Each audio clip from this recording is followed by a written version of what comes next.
Si Lebron pa rin ang pinakamagaling sa kanilang koponan. Yun nga ang pinagbotohan kanina sa mga teammates niya at coaches dito sa Team USA.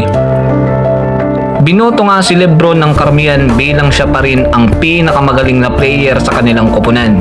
Si Lebron 40 years old na at 21 years siyang naglalaro dito sa NBA at ngayon naglalaro siya para sa Team USA.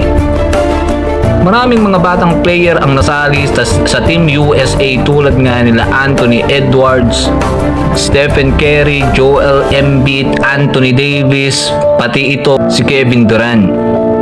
Pero ang nangyari nga, itong si Lebron pa rin ang binoto nila bilang magaling o pinakamagaling na player o ang best player sa kanilang koponan. Maraming ang nagulat dun na kahit nga itong mga rookie na nakalaro nila dito nga sa tune-up game, ang team ng USA, sinabi nga nila na nakakagulat daw at hindi sila makapaniwala na 40 years old na si Lebron. This video is sponsored by 1xBet. Get up to 12,000 pesos for your first cash deposit using the promo code 1xLoyD sa pag-sign up gamit ang link na nasa comment section. Tumingin at mag-bet sa mga paparating na Olympic Games. Pwede ka ngang mag-bet sa mga gusto mong team na tayaan tulad nga ng USA, France, Greece at marami pang iba. At laging tandaan, bet responsibly.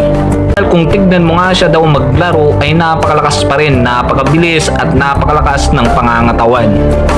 Hindi mo nga aakalain ng 40 years old na daw itong si Lebron dahil sa galaw na ito. Kaya wala nga daw duda na si Lebron pa rin ang best player sa koponan nila o sa Team USA.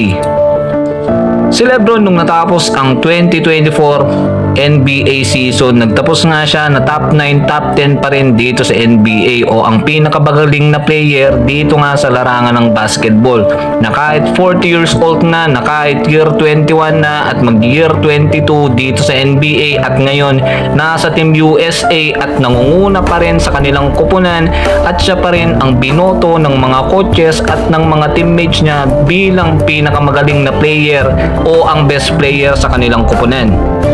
Mahirap pong iisipin kung ang 40 years old na ganyan ay nananatili pa ring best player sa inyong koponan na kahit nga merong Stephen Curry, Anthony Edwards, Kevin Durant, Joel Embiid na mga bata pa at nasa prime pa nila. Pero si Lebron pa rin ang nangunguna sa kanila.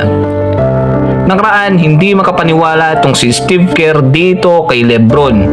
At hindi din makapaniwala ang mga fans dahil nga si Lebron ang ginawang point guard at ang gagawing point guard. Hindi din sila makapaniwala dahil si Lebron pa rin ang nagiging team captain at ngayon mas hindi sila makapaniwala dahil nga si Lebron pa rin ang pinili nila bilang best player sa kanilang koponan o sa Team USA. Kaya minsan maraming nagdududa na hindi daw talaga 40 years old tong si Lebron, pero 40 na talaga siya sa December yan.